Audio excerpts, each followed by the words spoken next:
تمہیں پتہ ہے اللہ تعالیٰ کو سب سے زیادہ کیا پسند ہے؟ حضور بتلائیے۔ تو داتا صاحب فرماتے ہیں میں نے اپنے نبی کی حدیث سنی ہے کہ اللہ تعالیٰ کو سب سے زیادہ پسند نوجوان کی توبہ ہے۔ چڑھتی جوانی ہو، طاقت ہو، گناہ کرنے کی پوری قوت ہو، پھر بھی وہ توبہ کرے تو میرے مالک کو سب سے زیادہ یہ چیز پسند۔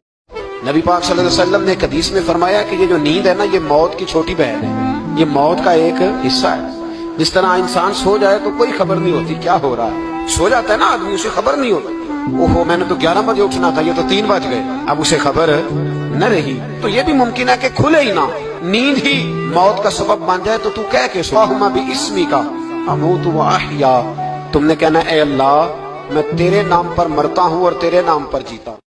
حضور فرماتے ہیں جس نے 3 لوگوں کی عزت کی، سمجھے میں نے اپنے رب کی عزت کی۔ اللہ کرے آپ کو سمجھ آئے، لیکن حضور نے کتنی بڑی بات کر دی، فرمایا جس نے ان 3 کی عزت کی، سمجھے میں نے اپنے رب کی عزت کی۔ وہ 3 لوگ کون ہیں؟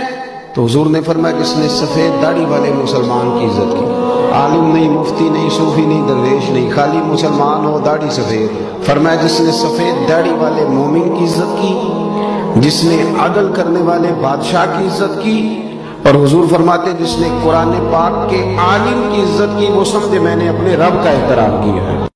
کیا قرآن نے خوبصورت مثال دی ہے۔ میرے بندو ایک چھوٹی سی مثال دیتا ہوں، میرے سوا جتنی دنیا کے انسان ہیں ان سے کہو ایک مکھی بنا کے دکھائیں، جو تمہیں مکھی بنا کے دے دے بے شک اس کے آگے بھی پڑ جانا اور اس کے بھی پاؤں میں پڑ جانا اور اس کو بھی معبود بنا لینا۔